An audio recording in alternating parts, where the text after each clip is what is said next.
देवर्षि आप आए, आपने देखा और जाने लगे, कुछ कहा नहीं। देवराज इंद्र, मैं क्या कहूं? आप मुझसे क्या सुनने की अपेक्षा रखते हैं? देवर्षि, देवताओं के शुभ चिंतक से शुभ चिंतन की ही अपेक्षा रख सकते हैं देवर्षि। वैसे हम और आप जो देख रहे हैं, उसका प्रारंभ ही हम देख चुके हैं। आप महिषासुर के जन्म की चर्चा कर रहे हैं देवराज? उस चर्चा से इस दृश्य का महत्व अब अधिक हो गया देवर्षि। आप फिर चिंतित हो गए देवराज? चिंता का विषय तो आपके सम्मुख है देवर्षि। महिष के सींगों वाला यह असुर उसी समय से भीतर चिंता बनकर आ बैठा है। अब तो यह महाचिंता बन चुका है। कृपा कर इस विपदा से मुक्त होने का उपाय बताएं देवर्षि। नारायण नारायण। देवराज इंद्र, मेरे बताए गए उपाय आपके लिए अपनाना संभव ही नहीं। आप उन्हें अपनाएंगे ही नहीं, ये मैं भली भांति जानता हूं। इसीलिए इस विषय में मेरा मौन रहना ही उचित है। देवर्षि नारद, सारा जगत जानता है कि आप देवताओं के सबसे बड़े शुभ चिंतक हैं अथवा नहीं? मैं सभी का शुभ चिंतक हूँ और सभी का शुभ चिंतन भी करते रहता हूँ। आप देवर्षि हैं ना, अर्थात देवताओं के ऋषि, तो सर्वप्रथम अधिकार आप पर देवताओं का है। आप कृपया कर देवताओं को इस नए संकट से मुक्ति दिलाएं और आपका देवर्षि नाम सार्थक करें। उत्तम, अति उत्तम। देवी शची, आप तो राजनीति की भाषा बोल रही हैं। वाह! मैं तो केवल आपको अपना कर्तव्य का ज्ञान करा रही हूँ देवर्षि। देवी शची, कर्तव्य के ज्ञान की शिक्षा क्या आप मुझे आपसे प्राप्त करनी होगी। मैं अपने कर्तव्य से कभी विमुख नहीं होता और कृपया कर आप मुझे इसका स्मरण न कराएं। उत्तम तो यही होगा कि आप इस बात पर ध्यान दें कि आपके पति देवराज इंद्र अपना कर्तव्य निभाते हैं या नहीं।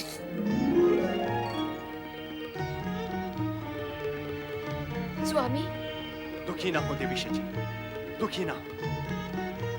नारद को अपने देवर्षि होने पर अभिमान हो गया है, इसीलिए वे हमसे सीधे मुंह बात नहीं कर रहे। पर वे आपके कर्तव्य का भी स्मरण करा गए हैं। वो कर्तव्य कौन सा है स्वामी? ये मैं तो नहीं समझ सकी, आप ही समझाएं। ओह, तो अब तुम भी आ गई नारद लीला के चक्कर में। हम तो सदा ही अपना कर्तव्य पूर्ण करते आए हैं। एक क्षण का भी विलंब नहीं किया है हमने अपने कर्तव्य पूरा करने में।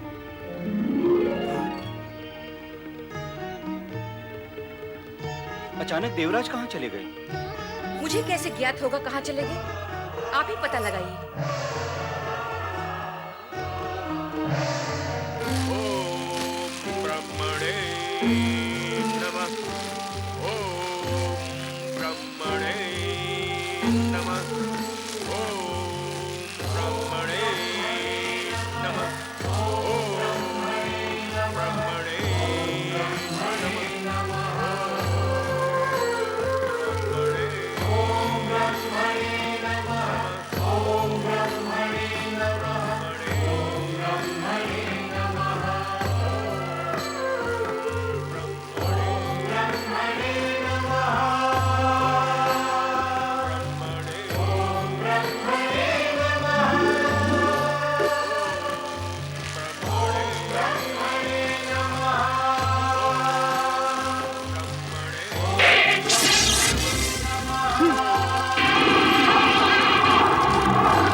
देखता हूं अग्निदेव कि तुम कब तक इस दुष्ट की रक्षा कर सकोगे।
एकाएक आप कहाँ अदृश्य हो गए थे देवराज?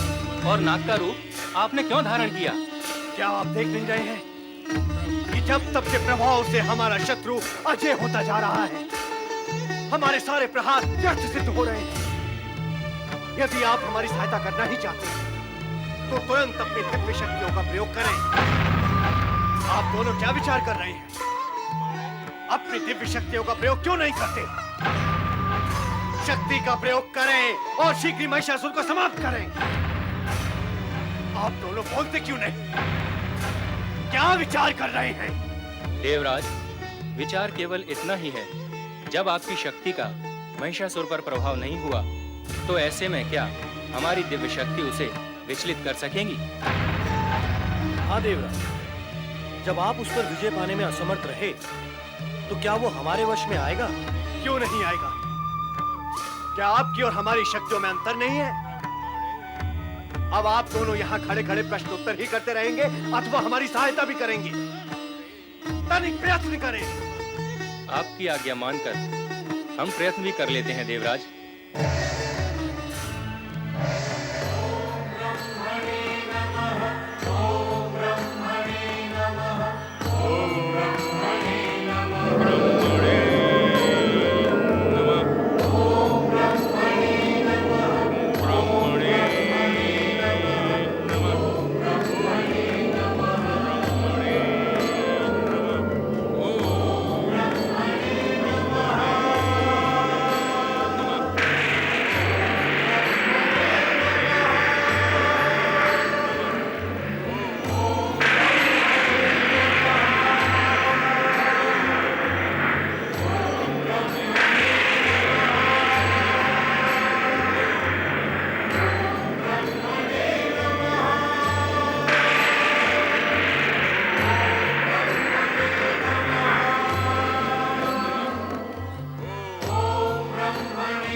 संभव प्रयत्न करके देख लिया किंतु आप असफल हुए।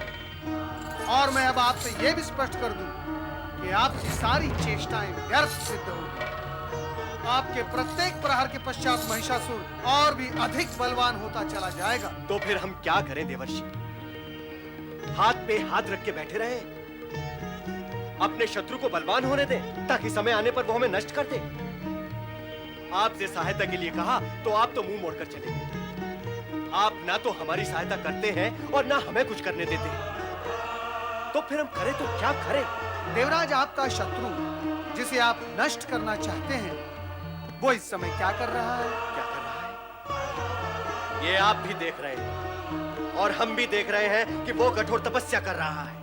हाँ, अब इतना और बता दे कि वो कठोर तपस्या क्यों कर रहा है?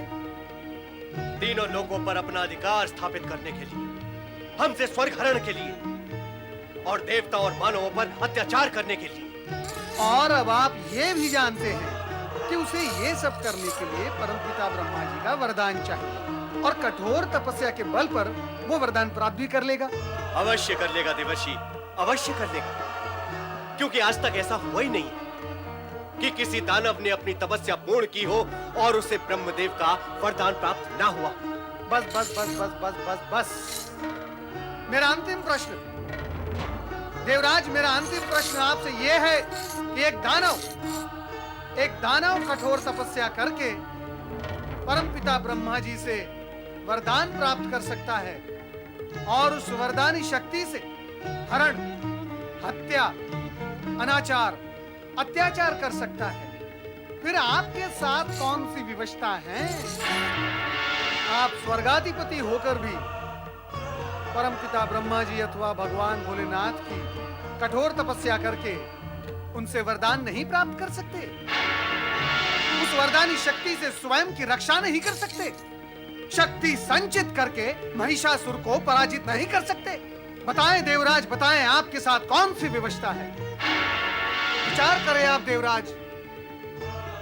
जगत यदि ये सत्य जान गया कि एक दानव तपस्या करने में समर्थ है, कठोर तपस्या करके परमपिता ब्रह्मा जी से वरदान प्राप्त करने में समर्थ है और अपनी अनुचित महत्वाकांक्षाओं को भी पूर्ण करने में समर्थ है, किंतु स्वर्गाधिपति देवराज इंद्र तपस्या करने में असमर्थ है, स्वयं की रक्षा करने में असमर्थ है। नारायण नारायण, आपकी कैसी छवि का निर्माण होगा उनकी दृष्टि में?